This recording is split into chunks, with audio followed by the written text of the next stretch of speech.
You would think at some point in your life you could figure out priorities, right? And goals and resolutions. And it's taken me a while, trust me. And I'm guessing it's probably taking you a while. If you've got it perfected, you should sell it because it's a challenging topic. And today, talking about I'm too busy for priorities, interesting topic. But busy is a four-letter word. I may say that more than once during this presentation. Everybody says they're busy. I mean, everybody. And what's the conversation, right? How are you doing? "Oh, I'm busy." And it's like it's a badge of honor that people wear. And while we all have the same 24 hours, and how we utilize those 24 hours is really the key to who we are and what we are, whether it's in the workplace, personal lives, church life, organizational life, whatever the case might be. So take busy out of your repertoire, your vocabulary. Let's think of some other words to put in there, like habits and priorities. So what do we got covered today? Let's take a look. Yes, I'm too busy for priorities. I love this scene. That's not me, by the way, in the background there on the whatever it's called, surfboard or the board, paddleboard.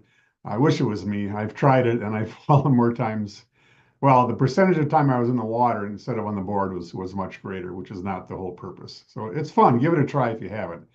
Anyway, love the beach, one of my favorite places to be in the world. And when I'm not busy, ooh, I hate that word. I'd like to be on the beach or near the water anyway. So what have we got to talk about today?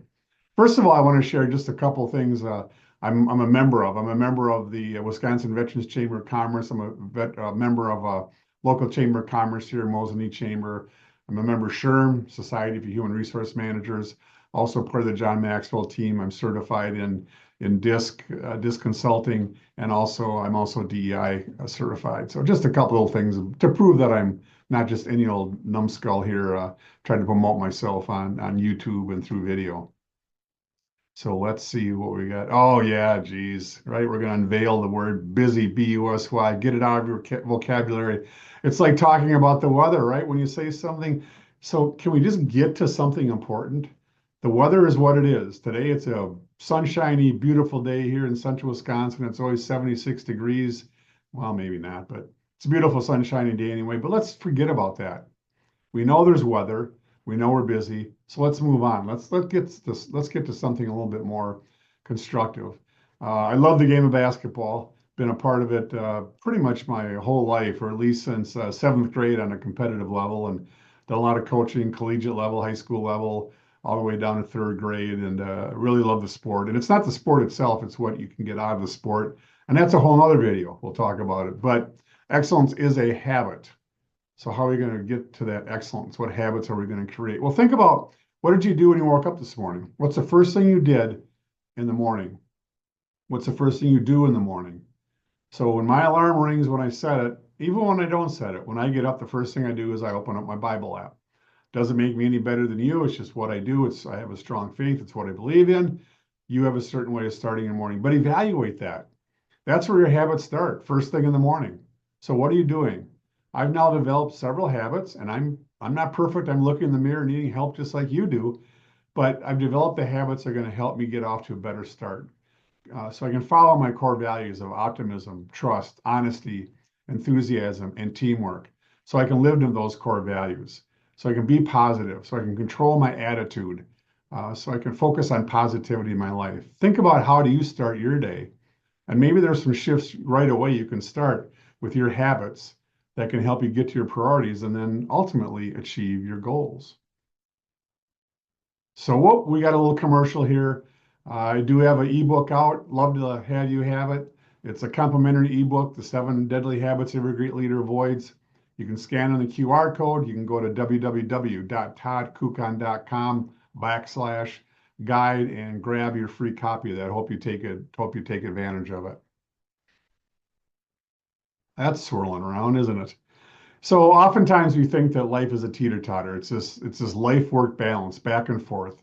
And I think you'll agree. And as we eliminate the B-U-S-Y from our vocabulary, there's much more to it than just a work-life balance. It's really about being on almost like this round board with a ball in the bottom. Sometimes, if you've ever been to a fitness center, I've been to one once myself, but you try to balance on it with your feet, and it's constantly moving in different directions, right? That's what life is about. During the holiday season, our priorities shift. During tax season, our priorities may shift. During the summertime, when we get great weather, our priorities may shift. So this little tool here is something I've used. Actually, do some teaching on it in my 360 Leadership Academy. But it's how we figure out what our priorities are. How do we rank our priorities? And how do we do and what habits do we create to address each of these priorities? So the first thing you can do is define each of these different pieces of the pie, the 9 pieces of the pie. And I want to thank Mackenzie Schlagenhoff for putting this together for me. Did a great job, one of my daughter's friends. And but what does each of these terms mean? It may mean something a little bit different for each of you, and that's fine. Particularly the world around me. That's usually the one when I do a workshop or when I'm speaking where people aren't quite sure what it is, but it's your wheel, it's your definition. How do you define that word? Next, rate each on a scale of 1 to 10. It might be hard to see on this diagram, but 1 is in the middle, 10 is on the outside, because 10 is closest to your core values. When your priorities are in line with your core values, that's when your life is going great. And you can see it by the blue, the core values surround those 9 different elements, those 9 different priorities. And for me, my faith surrounds all of that and helps me keep well grounded. But how are you doing on each of those? Rate yourself, 10 being the strongest, 1 being the weakest. And just so you know, this will vary, could be from day to day, week to week, month to month. So you might want to do this on a regular basis. Maybe each quarter you address yourself where you feel you are on this particular scale. Then write one objective for each. What's one SMART goal? Specific, measurable, attainable, relevant, and time bound. What's one SMART goal that you can identify for each of these 9 to help you continue to grow, even if it's a strength? And we should really be focusing on our strengths, right? But how can we improve ourselves? And then now you're starting to get towards what your priority should be, right? What your goals, what your priority should be. And then from there, you can develop the habits. And then rank the 9. So which is the one that you need the most, the least? And if you do this in the workplace, I'd love to come in and do a workshop with you. You want to talk about it with your peers. Maybe the first 5 minutes of your staff meeting. Have a great staff meeting and pick on one of these, and maybe have one of your staff members talk about how they're doing in that. And each meeting, have a different staff member or have a different topic that you're talking about or sharing. Lots of different ways you can use this tool. But it's really getting at your priorities and your habits. The scary thing and the great thing is we all have 168 hours in your day. Now, I'm not the strongest at math. I've said that on some of my other videos, but do the math if you want to. We all have the same number of hours. So we all have this blank calendar in front of us, even though it doesn't feel blank because of that 4-letter word. But we all have that calendar in front of us of 168 hours. So what are your top priorities? What's your top values? What are the things that matter to you? Those are the things you should put in your calendar first, right? Those priorities, those values. So for me, this is my grandson, number 10 here. This happens to be during football season. I'm not sure when you're watching this, but there'd be a basketball picture, or there'd be a baseball picture, or there'd be some program in school, whatever the case might be. So I'm getting in, spending time with my grandson. And I do similar things if there's opportunities for my kids. My daughter's a traveling nurse. We visit her. I schedule those things first. Then I can set the rest of my schedule, because my family is one of my top priorities and where I need to continue to work on being stronger. So again, what's your top priority? How are you scheduling it into your daily calendar? So let's look at a daily calendar. Lots of junk on here, but you can see I use different colors. Exercise stands out in gold because that's a high priority for me. I want to exercise every day. It's not my top priority because getting my grandson's game is my top priority, and I don't think there's any on here. Oh yeah, there is on the 22nd, one of his basketball tournaments. Also on here, you can see train trip, railroad trip. My wife and I had a vacation schedule. Our daughters gave us that for vacation. So you can see that's blocked out. That's a high priority. And then everything else I schedule around it. You can also see in the purple, I schedule the tasks. And I think that's really a key tool. I learned this from a buddy of mine, Dennis Cooley. Schedule in your tasks because they take time to do. So those are things I need to do, and I can move them around. I can shift them. I can make them longer. I can make them shorter. But those are the things I need to get done, the tasks I need to do, so I can do the rest of the things. The things in blue are typical appointments. Sometimes those can be flexible and move. And I even put in there travel. So you can see Uriah has a football game on the 24th. So I schedule in travel time so nobody else can take that time from me because I'm going to travel to see my grandson play football. So that's how it works based on what your priorities are, based on looking at that wheel. So what? Yeah, I know that's origami. You can say ooh and ah. I love doing that kind of stuff to add a little bit to the presentation. So what are the keys to creating intentional habits?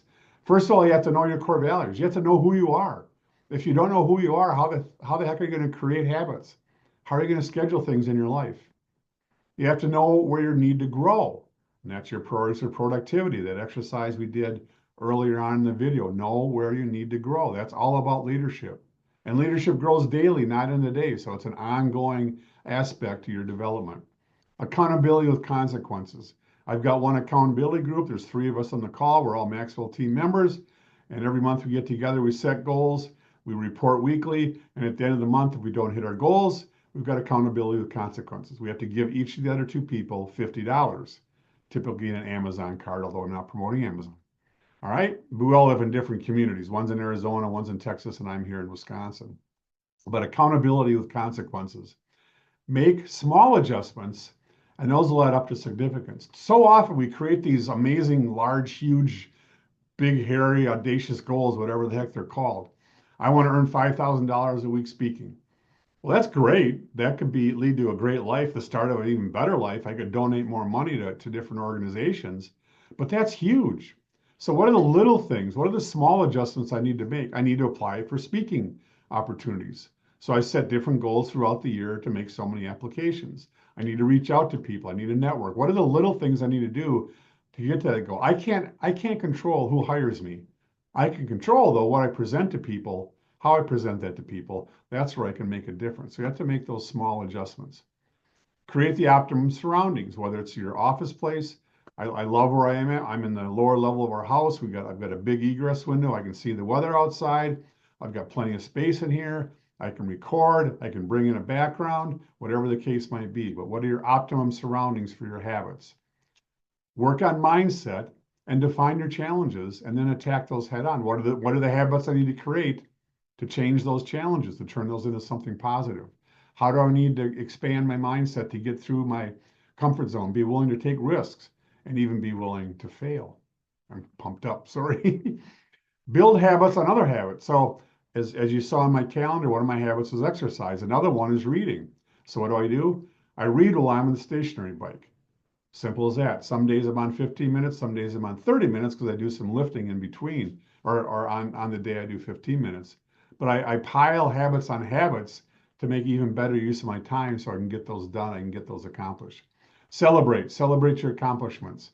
Doesn't have to be a big, like taking a 2-week trip to Italy or something. It can be a small thing. Maybe watching ESPN for 15 more minutes a night or whatever the case might be. But have those small, buy yourself a healthy treat, whatever the case might be. But celebrate when you achieve your habits. So what's the cue? What's the thing that's going to get you going in that habit? For me, it's my alarm. I get up, that cues me to start in the Bible app and a series of about 28 other habits that I go through in the morning. But what's the cue? How's that going to help you develop your routine? And then what's the reward? And then obviously you have to stick to it. Simple, but not easy. Simple, but not easy. And I really appreciate the fact you stayed on this video. Use some of those habits I talked about. Get your calendar scheduled right. Get my complimentary ebook, my leadership ebook. And most important of all, have a great day.